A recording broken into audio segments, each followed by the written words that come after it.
Only You Through the Lens of A Course in Miracles, ACIM, becomes a fascinating exploration of destiny, special love, projection, guidance, and the journey from seeking completion in another person to discovering the love already present within.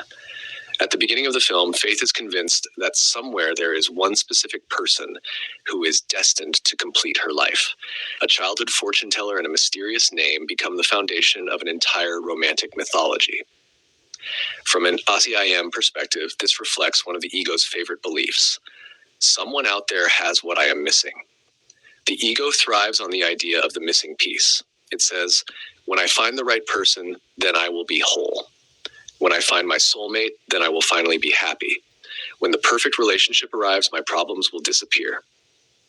The Course gently challenges this, not by denying love, but by questioning the belief that another person can complete what God already created whole. Faith's journey across Italy is therefore more than a romantic adventure. It is a symbol of the mind's search for fulfillment. She believes she is chasing a man, but underneath she is chasing certainty. She wants proof that life has a plan, proof that love is guaranteed, proof that she is being led. One of the beautiful paradoxes in the film is that her mistaken assumptions still lead her somewhere meaningful. This resembles a recurring ACIM theme. The Holy Spirit can use even our misperceptions for awakening. The ego may start the journey. The Holy Spirit can still guide the outcome. Faith follows a name. She follows coincidences. She follows intuition. She follows longing. Whether one calls it destiny or guidance, the movie repeatedly suggests that life is unfolding through forces larger than personal planning. Would say that beneath the ego's frantic searching is a deeper call toward joining, not necessarily with a specific person, but with love itself. The character of Peter is equally interesting. He is imperfect, playful, human, at times deceptive, at times vulnerable. This matters because the movie gradually dismantles the fantasy of the perfect soulmate. The man Faith eventually encounters is not the flawless image she imagined. He is a real person. That is often where genuine relationship begins. The ego falls in love with images. Spirit joins with reality. A major theme in the film is projection. Faith spends much of the story projecting meaning onto names, signs, coincidences, and people. The ego constantly does this. It creates stories and then mistakes those stories for truth. Yet the movie also suggests something subtler. Sometimes our projections point toward a genuine longing beneath them. The form may be mistaken. The longing may be real. The longing is for union. The longing is for connection. The longing is for home. Would say that every worldly longing is ultimately a distorted expression of the desire to remember God.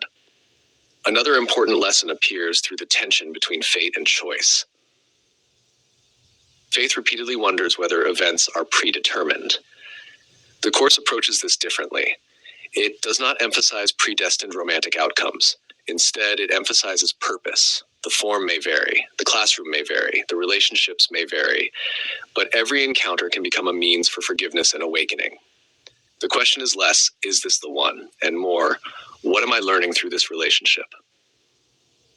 The Italian setting itself contributes symbolically. The film is filled with beauty, spontaneity, surprises, and detours.